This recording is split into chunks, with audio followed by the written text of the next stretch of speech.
Prehajamo na 4. točko. Predlog odloka o občinskem podrobnem prostorskem načrtu za kamnolom Stahovica 2, druga obravnava.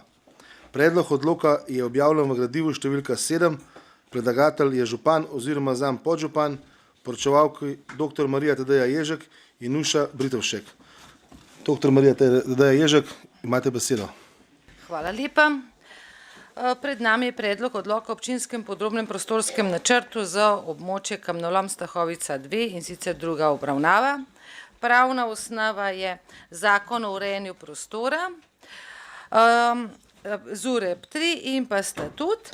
V skladu gradivo se pa od prve obravnave razlikuje oziroma je dopolnjeno zaradi v skladu z zahtevami nosilcev urejanja prostora in pripomb javnosti so bile spremenjene oziroma dopolnjena naslednja določila odloka.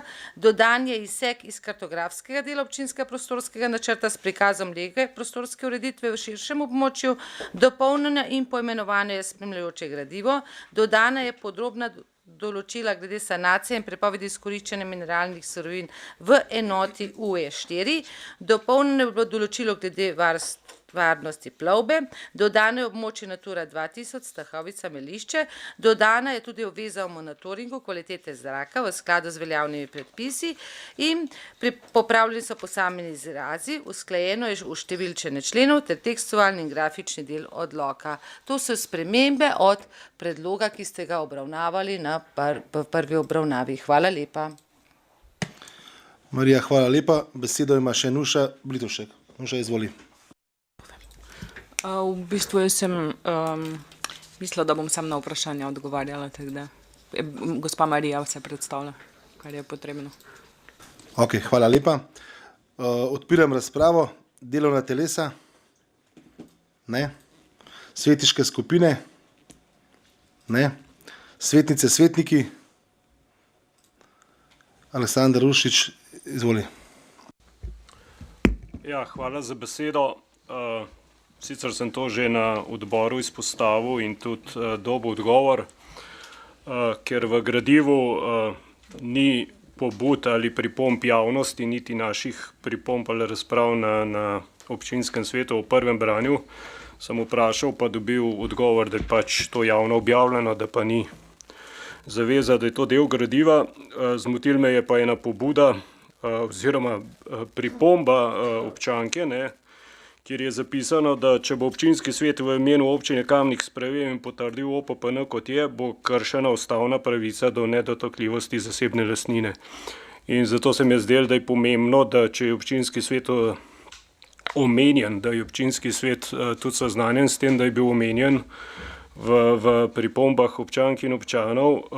Dejstvo pa je, da ustavna pravica s tem, da do nedotakljivosti zasebne lastnine, s tem, ko mi sprejmemo OPPN, še ni kršena, ampak je s posegom kršena in morajo tam sosedje zadevo pač na drugih nivojih urejati. Tako da samo to, hvala.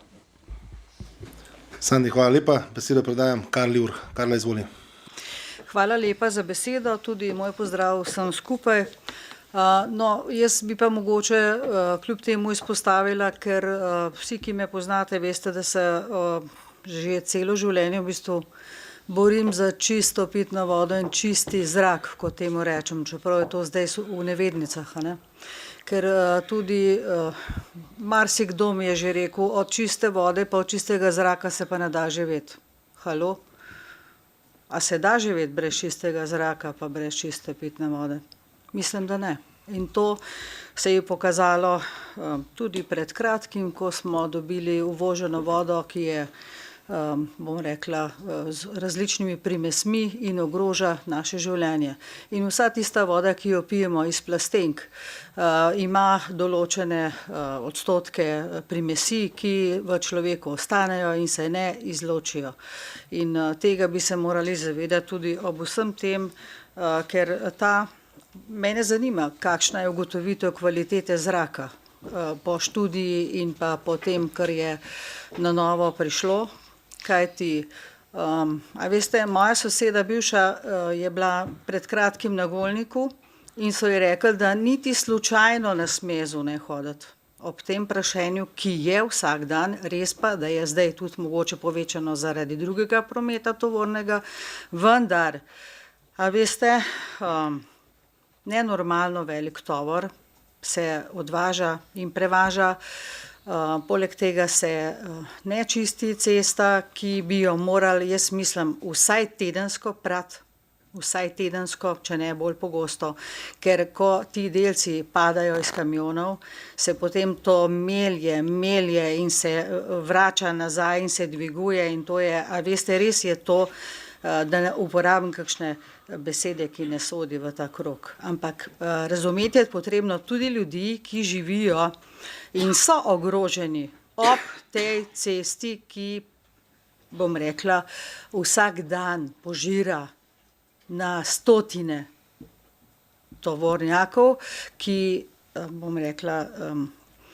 hitijo, prekoračujejo in vozijo in ni konca. Zapomnite si nekaj, tudi Cankarjeva cesta požira vso to, bom rekla, gmoto dnevno, zdaj je še povečana, kot sem že rekla, ampak ob tem lahkomiselnem sprejemanju, kot smo že opozarjali, vsega naenkrat se mi zdi, da tudi področje, ki je degradirano, ki je poškodovano, ker je tudi cestna infrastruktura poškodovana, ne od osebnih avtomobilov, ampak od 50-tonskih tovornjakov, vam naj bo jasno.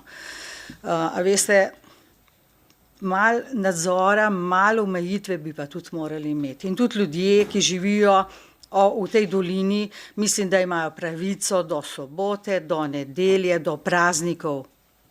Ampak v resnici tega ni. Promet se odvija vsak dan, enormno. In se mi zdi, da glede kvalitete tega, bom rekla, zraka in pa okolja, za borih 63.000 koncesnine je pa res, da ne nadaljujem naprej. Hvala lepa, Karla, za vprašanje mnenja. Pa bi besedo dal Nuši Britovšek. Nuša, izvoli. Ja, hvala za besedo. Zdaj najprej odziv na mnenje gospoda Uršiča, in sicer, da je ustavna pravica, da bo kršena ustavna pravica z sprejemom OPPN-ja, in je že tudi on povedal, da v bistvu temu ni tako. V samih stališčih do pripomb javnosti smo tudi odgovorili, da v bistvu rabi koncesionar za vsak poseg, ki bi ga izvedel v to nepremičnino, soglasje s lastnikov, in zdaj, če tega se ne bi upoštevalo, seveda bi bila kršena ustavna pravica do nedotakljivosti zasebne lastnine. In še gospe Karli Urh, zdaj glede čiste, v zvezi z čisto pitno vodo in čistim zrakom, v tem odloku zdaj od prve obravnave je dodana še obveza monitoringa kvalitete zraka, in sicer v 33. členu, kar v prvi obravnavi tega ni bilo. Zdaj sicer Kalcit ta monitoring že izvaja, ampak zdaj ima še posebej obvezo napisano v odloku, da se temu tudi na noben način ne more izogniti. Zdaj, kar se tiče pranja bolj pogostega, cesto, transportno pot že perejo, zdaj res jaz nimam podatka, ne vem na koliko časa. Zdaj to verjamem, da se da tudi dogovoriti z njimi, če to ni dovolj pogosto, ampak pa tudi ta obveza je napisana v samem odloku, da je to potrebno, res pa ni napisano, da morajo to enkrat tedensko izvajati. Pa mislim, da izvajajo celo to pogosteje, ampak ne bom trdila, ne vem. Kar se tiče pa drugih okoljskih zadev, v bistvu je bil ta akt že prostorski akt že z sprejemom občinskega prostorskega načrta, SDOPN 3, je v bistvu bila potrjena širitev kamnoloma. Takrat so bile izdelane zelo obsežne strokovne podlage glede analize tveganja za pitno vodo, glede drugih onesnaženj, glede varstva naravnih vrednot. Izdelan je bila tudi, v bistvu je šel postopek skozi celovito presojo vpliv na okolje. In v skladu z zakonodajo je bilo tam potrjeno od vseh nosilcev, da pač so vse zahteve tudi glede mejnih vrednosti izpolnjene in je pač v bistvu bilo pridobljeno pozitivno mnenje, zato se je sploh lahko ta OPN za širitev sprejel.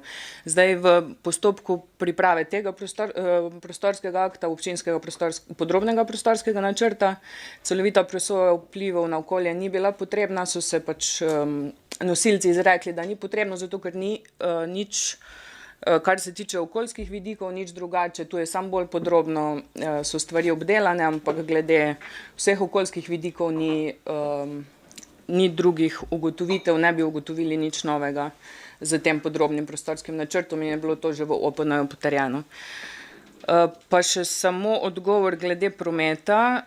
Zdaj, tudi tukaj v OPPN-ju je zapisana zahteva, da se promet ne sme povečevati in se tudi ne bo zaradi širitve kamnoloma, ne bo se tovorni promet povečeval, bo pa ostal na takem nivoju, kot je zdaj. Zato, ker je v bistvu tudi predelovalni obrat v Stahovci pač ima neke kapacitete, kot jih ima in v bistvu nimajo namena, ne bo se več rude izkopavalo dnevno.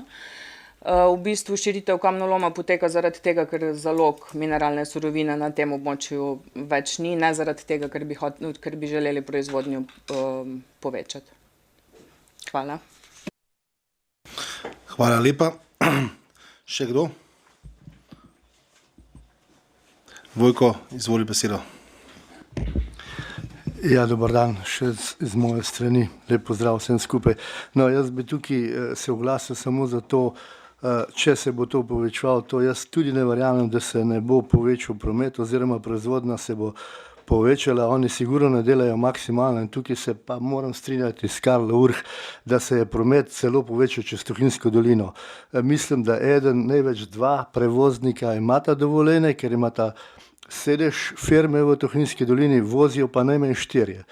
Tako da tukaj je problem kar velik, pa še večji bo. Hvala lepa. Vojko, hvala lepa. Jože, izvoli besedo. Ja, hvala za besedo. Ja, jaz mislim, da bo zadeva zgrajena oziroma povečana po vseh teh standardih, glede na to, da mislim, da se je v zadnjih letih to kar dosti boljšal ta zrak gor in pa prašenje, če se spomnimo nazaj, ne vem, 15, 20, 30 let nazaj, je bilo takrat res zaprašen, zdaj mislim, da imajo te zadeve kar pozrihtane oziroma da je to dosti boljše. Druga stvar je pa seveda gospodarske družbe moramo podpirati. Ne nazadnje imamo tudi tam dol recimo levarno, ki seveda na zunaj ne kaže, ampak če imaš pa avto dol parkiran, pa veš, da je tvoj avto po strehi in navaden šmergl papira. Tako da, če podrgneš z roko po strehi, ni gladka, ampak so te mikrodelci, se pravi, taki, da ti avto tudi poškodujejo. Tako da mislim, da gospodarske družbe, ki so temelj za uspešnost države in občine, moramo podpirati, seveda mora biti pa standardi na tako visokem nivoju, da s tem ne preobremenjuje okolja in pa njenih prebivalcev. No. Tako da jaz mislim, da sam žal od javne uprave sam ne moramo živeti. No. Hvala. Jože, hvala lepa za mnenje. Karla, izvoli besedo. Jaz bi mogoče samo to nadaljevala, ker diskrepantni primer je bil, ko so me prepričevali, kako se bo zasaditev naredila na to rano, ki jo gledamo dnevno, torej zasaditev na živo skalo. Kdo lahko pove, kaj bo na tej živi skali uspevalo. Poleg tega tudi vplivi na okolje glede vetra in vsega. Zapomnite si, tako kot sedim tukaj zdaj, boste tudi vi občutili, cela dolina in tudi občina Kamnik, to vetrno rožo, na katero nas je opozarjal pred 40 leti in več en gospod strokovnjak, kako se bo za kraj spremenilo podnebje, kako bomo deležni več ujm, ki se bodo tega dotikale in s tem prišle zaradi tega, ker veste, če je koridor odprt in je vetrna moč večja, ker ima odprto brez prekrad in pregrad, je potem tudi to lahko možno. No, jaz kljub temu, da je gospa poročevalka nekako pogladila zadevo, me močno skrbi za naše otroke, za vse mlajše rodove. Res pa je, ne oporekamo proizvodnje pa dela, pa mest delovnih, vendar, a veste, neka pamet pa mora biti in neka bom rekla, prava mera in ne norenje čez vse meje. Zato, da nekdo bogati, zdaj je še to pol, slovensko pa avstrijsko, bo pa kmalu, boste videli, tuja firma to. In bogatili bodo drugi, mi bomo pa požirali svinarijo. Hvala. Kara, hvala lepa. Če nekako še jaz povzamem tole razpravo. Situacija je taka, vsi vemo, da mogoče zdaj tole je tudi malo več tega zaradi teleh sanacij, se pravi odvozov šodra, peska, naplavin iz te doline, ker je lih tam bilo najhuj. To vsi vemo, a ne. Moramo pa se tudi vsi zavedati, a ne, da kalcit, se pravi, to surovino uporabljajo čist povsod po celem svetu. Od tega se govorimo zdravila, papir, hrana, karkoli. To pomeni, da vsi to uporabljamo, a ne. Jaz mislim, da se celo težko predstavljamo življenje brez vseh teh treh stvari, ki sem jih zdaj naštel, tako da se pa strinjam, da je treba omejiti stvari, se pravi, da ne gremo v neko veliko zadevo več, pač stvar je tako, kot je zdaj, je treba sprejeti, ta zadeva že poteka tudi, vemo, rudnik Kovlina kalcita že je obstajal, no, se pravi, že pred 40-50 leti, a ne, pa tudi pač ljudje tam živijo, no, tako da to je to. Zaključujem razpravo. Glasovali bomo o predlaganem sklepu. Občinski svet občine Kamnik sprejme odlok o občinskem podrobnem prostorskem načrtu za kamnolom Stahovica 2. Glasujemo. Glasovanje poteka.